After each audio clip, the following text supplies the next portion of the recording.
Hej, jeg hedder Hej Anton Bæk Benderfeldt, og jeg er familiekulturel adfærdsanalytiker. Og jeg har prøvet at studere lyd i de seneste 8 år.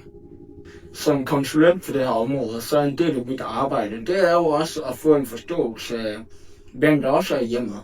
Og der ved vi jo med Ludvig, at han har en søster, han har en bror, han har 2 skønne forældre også. Så det er jo klart, at vi skal have en forståelse af de situationer, der er fra deres side af. Uline, vil du sige dig tale om frivilligt arbejde, eller er du blevet presset ind i et ulønnet fuldtidsjob?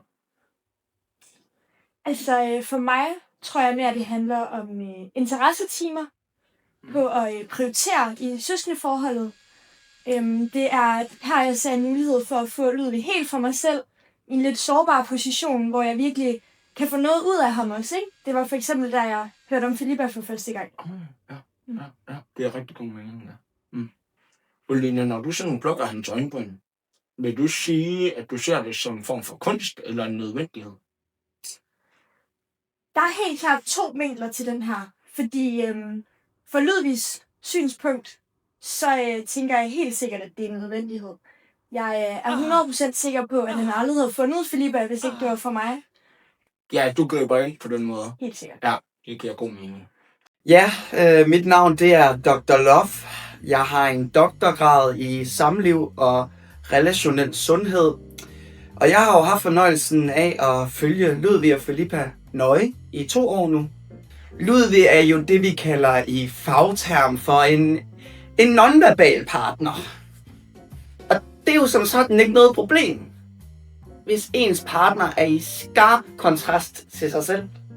Men ja, lad os bare sige, det der, vi har haft nogle udfordringer. Så er der jo også det med alkoholen. Hvis I lige prøver at mærke efter helt inden i nu, hvilke følelser vækker det i jer, når I tænker på hinanden?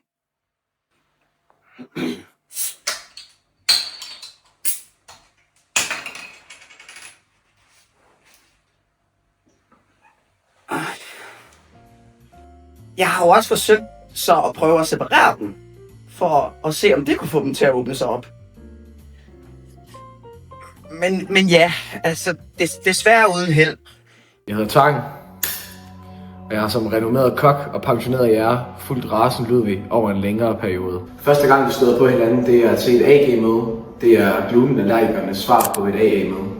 Og lige nu befinder vi os i Ludvigs territorium. Bemærk især morgenrådet. Et klassisk signal om, at han lige nu har ramt et følsomt tidspunkt på døgnet. Han er sårbar, men stadig sulten. Køleskabet vil være et nemt offer, men på trods af et fuldt fødekammer, vælger Ludvig at gå på jagt. En adfærd, vi kender som proviantparanoia eller indkøbsflugt. Kaffemaskinen, den får heller ikke nogen opmærksomhed. Han bryder sig slet ikke om kaffe, og det er for tidligt til espresso martini. Efter en vellykket jagt vender Ludvig hjem med sit bytte og den moderne nektar. Den hvide monster. Det er en del af paringsritualet med sig selv, lige inden han går ombord i sit bytte. Inden for familiekulturel adfærdsanalyse, så kigger man lidt på det her med plejebaserede søskenderoller. Holger, prøv at se, om du kan give mig en indflyvning i, hvem det er, der starter de fleste af de her kampe. Ja, jeg vil sige, jeg har faktisk aldrig været med til at trappe noget op. Jeg har altid bare siddet for mig selv og ikke sagt et ord, og så lød vi bare komme med en vild adfærd, meget ekstrem, og virkelig eskaleret det. Så jeg har aldrig været med til at starte noget. Holger, er der nogensinde et tidspunkt, hvor der er Ludvig bliver enige om de her regler? Nej, vi har haft nogle måske unødskrevne regler, så når man virkelig ikke kan kunne trække vejret mere, så er der den her, hvor man lige kan klappe, og så du vinder. Og så har vi nok også haft lidt om, måske hvis vi lige har nogle genstande med, der er lidt for farlige, så slapper vi også af. Ja, det er meget fornuftigt at holde det der. For Ludvig og de lillebror, så er det her en livslang turnering. Egentlig handler den om mikroautoritet. Men det, der ligger i det, det er, at der ikke er nogen vinder, der er faktisk kun tabere. Hej, mit navn er Oscar Ibsen, certificeret træningsantropolog. Jeg har i de sidste 6 år studeret og undersøgt den her art, Ludvig. Hans bevægelsesmønstre, hans livsstil, det hele. Han er primitiv, men meget effektiv. En typisk situation for den her art. det er, når han går på jagt. Han går ned og leder efter sit næste proteinrige måltid. Ludvig hævder jo at følge en stram kostplan. Han tænker meget over, hvad han putter i munden. Det skal være de rigtige mængder proteiner, kalorier, fedt. Alt skal sidde i skabet. Og der er ikke noget, der kan få ham til at hoppe væk fra den her kostplan. Med mindre, at der er stemning.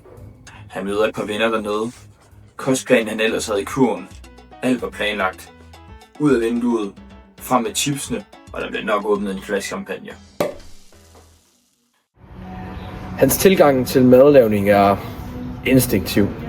Den er ikke baseret på opskrifter, men på fornemmelser og impulser. Det er ikke en pligt for ham. Derfor der overvejer han nu også alkohol. Ikke som en nødvendighed, men som en præstationsforhandling. Men han vælger ingen. Det var bare ren markering. Ja, Ludvig. Han praktiserer jo et helt særligt ernæringsmønster. Glutenfrit i hans eget selskab, men han spiser gerne glutenbaserede genstande, så snart det modsatte køn er der. En paradoksal strategi, der på mystisk vis ikke forstyrrer hans system. Det er ikke noget, vi bliver anbefalet til AG-møderne, men man må respektere harmoni. Og her, bemærk det vigtige. Et glas brudt. Et glas vand. Balancen er ikke tilfældig. Det er det, der gør ham så utrolig betagende. Ludvigs pegingskald. Når I to. Vi har jo fået lidt en forståelse af, hvordan Ludvig han var som barn. Men altså, jeg synes, der er et tidspunkt, vi ikke kender så meget til. Hans pubertet. Hvad vil I sige der? Ja, hvad vil I sige? Der skete der noget, ikke? Han fik da øjnene op for det modsatte køn, føler jeg lidt på et tidspunkt, ikke? Hende, der... Er det slemt? Ja, det synes du ikke? Hende...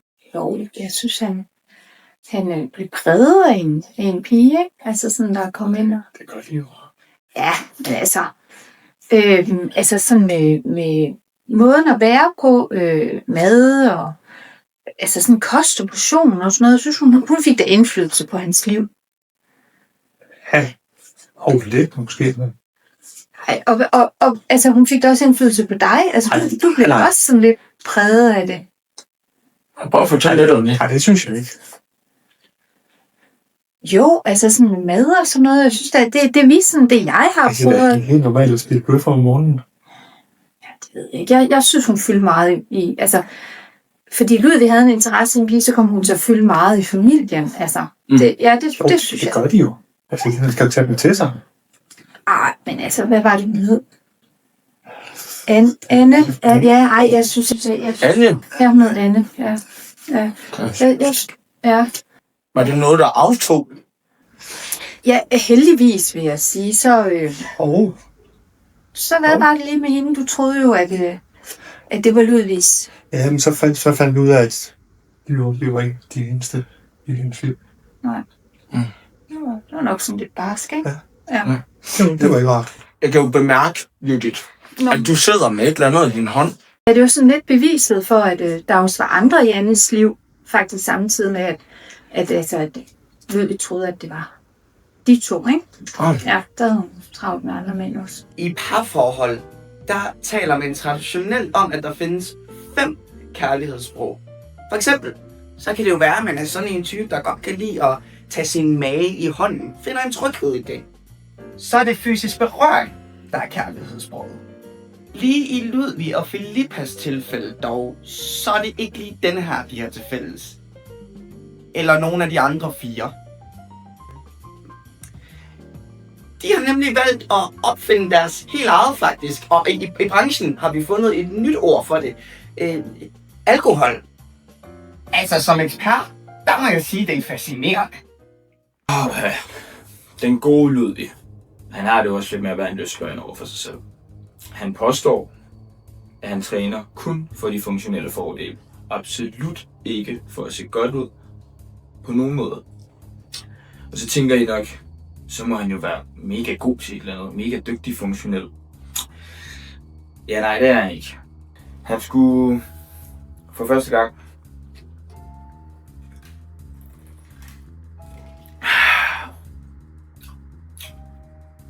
han skulle prøve noget funktionelt. Han skal løbe en halvmarathon. Det går meget godt. Han sætter sig op til det. Han begynder at løbe. Han besvimer. Til sygeladende, så kan Arden Ludvig ikke rigtig andet end at se godt ud. Det er den også god til, men funktionelt knap så godt. Men der er altid noget, der kan redde ham. Han finder en lille ting i baglommen. En hvid monner. Nærmest en magisk trick for Arden Ludvig. Han bæller den lynhurtigt. Klar igen.